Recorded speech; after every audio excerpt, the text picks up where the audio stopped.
ho, I bar confusion, 'tis I must make conclusion of these most strange events. Here's 8 that must take hands to join in Hymen's bands. If truth holds true contents, you and you no cross shall part. You and you are heart in heart. You to his love must accord, or have a woman to your lord.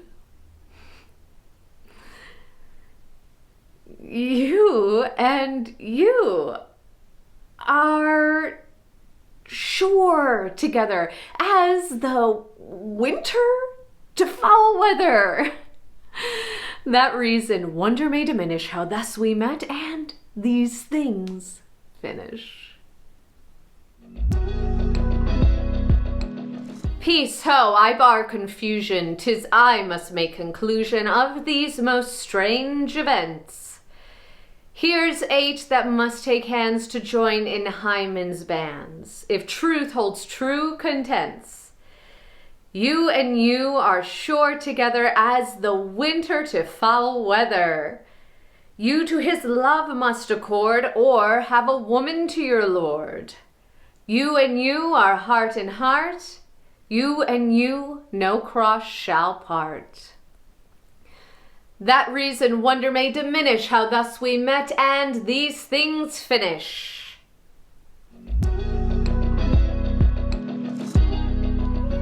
Hymen is a character that comes in right at the end of As You Like It, and they are a godlike figure of love and marriage, very akin to Aphrodite. Interestingly, this is not the only Shakespeare play that talks about Hymen as the god of love and marriage, but is the only Shakespeare play that actually has them appear when there is a resolution at the end of the play. So I was very fortunate to play this role in the Hollywood Fringe Festival in a production of As You Like It. And this role is comes in right at the end and is on the smaller side. And so it is often doubled by the actor who plays Corin in the play. But my production didn't do that. They had me come in as a very different kind of god. And the first take that you saw, this benevolent, warm, slightly mischievous god, is very akin to the way that I did it on stage in the Hollywood Fringe Festival. And then the second take I did 2 different things. First is I made it more of a straightforward God on high, like they come in, they do their work, and then they got to go to the next marriage and come in and do their work. They got to go to their next marriage. And so they're not as attached to the story and the people. It was just something fun to play with. It may or may not have worked, but it's art, so we try things. And I changed the order in which Hymen addresses the couples. And I did that because I saw it done, and I liked it because it sort of changes it from being sort of a wink and a nudge, because the last couple is Touchstone and Audrey, which are the fools of the play, and quite motley in their appearance.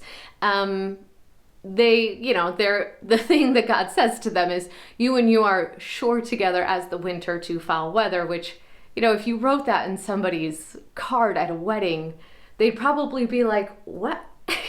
Like, you couldn't think of something nicer to say.